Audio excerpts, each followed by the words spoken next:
This is the moment the Golden State Warriors stop asking permission to be dangerous again. While everybody else in the West is busy staring at big names and headline drama, there's a move on the board right now that would flip the geometry of the court in San Francisco without breaking the core, without betraying the identity, and without waiting for some miracle buyout in March. Welcome back to Warriors News Fan Report. I'm talking straight with you like always, one-on-one, with every real Dub Nation diehard that wants serious information, not click-chasing noise. And if you're here, it's because you want every update, every credible rumor, and every smart scenario around our team delivered with honesty, detail, and that same fire we bring to the arena. Look at where we are today. A veteran core that still bends games on IQ and shot-making, a front office that already proved it's willing to get bold by bringing in Jimmy Butler to ride with Stephen Curry and Draymond Green, a young group that can play, a system that still punishes mistakes when the ball hops and the defense is locked, but also a conference where every real contender is stacking long, switchable, aggressive wings like they're gold bars. You see Oklahoma City coming in waves, Denver reshaping around length, the Lakers trying to stay gigantic, even teams outside the spotlight loading up on guys between 6'6" and 6'9" who can guard up, guard down, and hit open shots. The margin for error at the top is razor thin. For this version of the Warriors, it's no longer about can Steph still do it, we know he can. It's about whether there are enough trustworthy two-way wings on the floor when the game slows down, the whistles disappear, and teams hunt your weakest link. You feel that watching the early stretch of the season. The flashes of elite ball, the defensive sequences that look like vintage connectivity, but also those minutes where one more reliable shooter-defender would tilt everything back in our favor. And on the other side of the league, you've got a franchise sitting on a 6'8" problem in the best possible sense because they're wasting his value on a directionless start. New Orleans opens the year in a hole, pressure building, questions about fit and future stacking up again, and one player keeps standing out as both too good to be stuck in mud and too valuable not to be part of every serious trade call they receive. A long, explosive wing, high-level shooter, real defensive tools, playoff-friendly profile, age aligned with both present and future. That kind of player doesn't usually touch the market unless money, usage, and organizational timeline start pulling in different directions. When that happens, contenders smell blood. And if you know anything about how smart front offices operate, you know they don't wait for Woj to tweet, "Available." They track body language in media scrums, minute patterns, extension talks, agent noise, locker room dynamics, and they keep a running list of, if this cracks, we're calling first. For what the Warriors need right now, there is one name that lives at the intersection of talent, fit, and chaos opportunity. Before I drop it in full context for you, think about the checklist we talk about on this channel. Length on the wing, ability to guard multiple positions, legit three-point volume with deep range, comfort playing off stars without needing 15 dribbles, plus enough on-the-ball juice to punish bent defenses and punish closeouts, and the mentality to slide straight into a veteran locker room with serious expectations, no babysitting. Add to that a contract big enough to matter, but attached to a player whose best years should be ahead of him, not behind.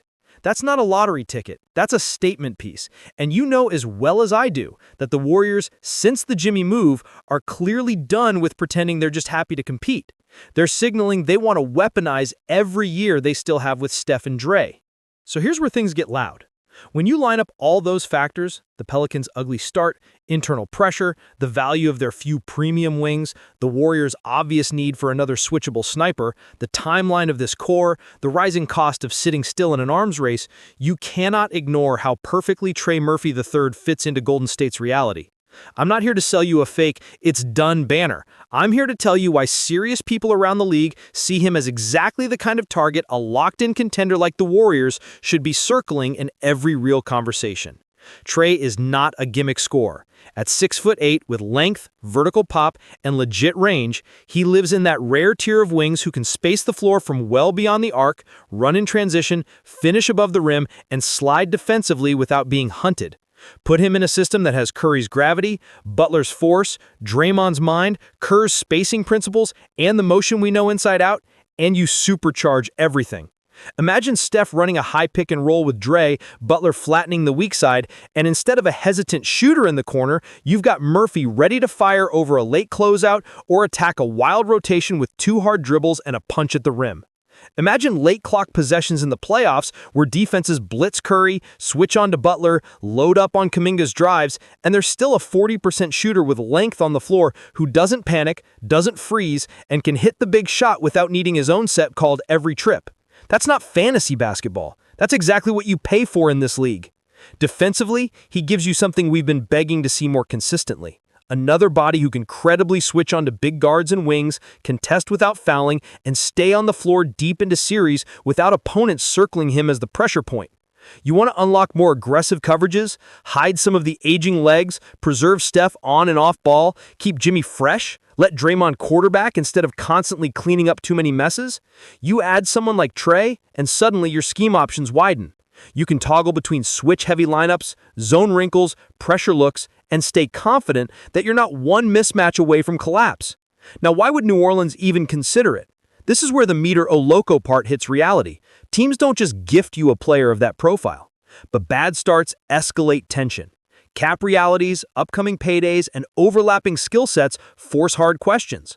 When a talented player is heading into or living inside a big money zone and the franchise around him still hasn't found stability, rival GMs don't sit on their hands. They push, they test, they float frameworks built around picks, young pieces, flexible contracts, and the Warriors do have ways to talk. Mid-sized deals, young talent with upside, future draft capital, combinations that would hurt but not gut the machine. If Golden State truly believes this is still a championship window team, then using movable pieces and future chips for a 6'8" two-way wing entering prime years is not irresponsible. It's consistent with winning logic. Of course, the money is real and you'd have to be surgical. Trey's next number, or current big figure, depending on timing, isn't pocket change.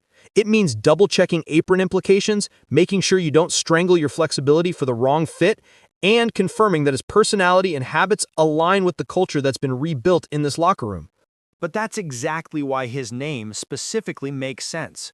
Not a volume-only scorer, not a one-dimensional specialist who disappears the second the ball leaves his hands, but a scalable piece you can drop into winning environments without blowing up what already works. He doesn't need 20 shots. He doesn't hijack possessions. He doesn't demand a playbook built around him. He amplifies what's already there. You're not bending the system for him. You're rewarding the system with another weapon that fits its principles. You plug Trey into this version of the Warriors, and you're basically telling him, do what you already do at a high level, but now do it next to one of the greatest gravitational forces in league history, a battle-tested star wing, and one of the smartest defenders to ever touch a floor. That's what makes it dangerous. Picture a Chase Center playoff game with a closing lineup of Curry, Butler, Trey Murphy, Kuminga, and Draymond. 5 guys who can guard, 4 who can attack off the dribble, multiple initiators who understand angles and timing, no obvious hiding spots for the opponent, spacing pulled out to 27, 28 feet, and a building that knows every single player on the floor is capable of making a winning read. You can switch almost everything. You can flatten actions and live with the matchups. You can trap. You can send late doubles. You can throw junk coverages for a few possessions just to scramble rhythm and still feel safe because you've got enough size and discipline to recover. On offense, any help off the strong side is punished instantly. Any lazy stunt towards Steph turns into a wide-open look for an elite shooter. Any soft coverage against Butler's drives or Kuminga's force gets exposed. Trey, in that context, becomes the piece that stretches the help one pass too far. He's the guy who turns good rotation into we're late again. That's the version of Warriors basketball that doesn't apologize to anyone, that doesn't look like a nostalgia tour, that walks into a series knowing it can win with brains, spacing, toughness, and length at the same time. That's what adding a player like this would represent. Not a marketing move, not a panic move, but an identity move that lines up with where the league is and where Golden State has to live if it wants to make noise deep into May and June. And that's why this idea is not just some wild social media fever dream or a fan-cooked fantasy trade. It's grounded in how real contenders think when a talented wing with plus size, shooting, and defensive tools is stuck in a struggling or uncertain situation. Smart teams zoom out, see the tension, and ask themselves quietly, if this becomes available at a real price, are we ready? Now, let's be clear the way I always am with you here. There is no official confirmation. No agreement filed in the league office, no handshake behind the curtain that we're pretending is done. What we have are converging signs that make Trey Murphy one of the most logical names on the board if the Pelicans decide to shake things up and if the Golden State chooses controlled aggression over passive comfort. That's the lane I operate in with you. Informed possibility, respect for the cap, respect for chemistry, respect for what it costs to win, zero interest in fake "it's done" headlines just to steal your click. And this is where I bring you directly into the conversation, because Dub Nation is not dumb, and this community here is built on actually understanding the game, not just screaming names. Tell me in the comments, if the front office finds a way to bring Trey Murphy to Golden State without tearing apart the core that makes this team competitive, are you in or out?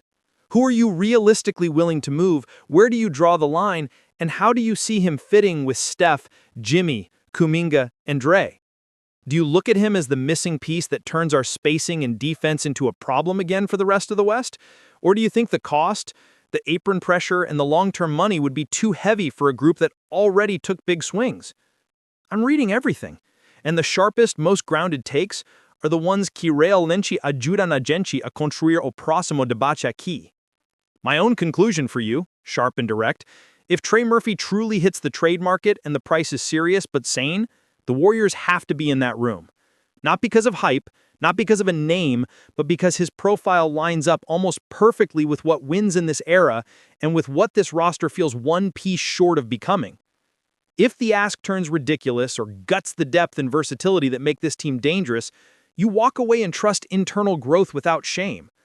But if the framework allows Golden State to keep its identity while adding length, shooting, playoff defense, and lineup flexibility in one move, then going after him becomes the kind of bold, calculated swing that says loud and clear, we are not done. We are not just living off memories, we are still a problem other contenders have to solve. Dub Nation deserves that standard of ambition. If you want every rumor, every realistic scenario, and every strategic decision around the Golden State Warriors broken down at this level, staying real, staying responsible, and staying on the side of the fan, make sure you're locked in with me on Warriors News Fan Report. Hit that subscribe, drop your Trey Murphy to Warriors scenario below, send this to that friend who still watches every possession like it's Game 7, and stay close, because whatever comes next, quiet patience or aggressive swing, nós vamos destrinchar juntos, detalhe por detalhe, até tudo fazer sentido para os nossos Warriors.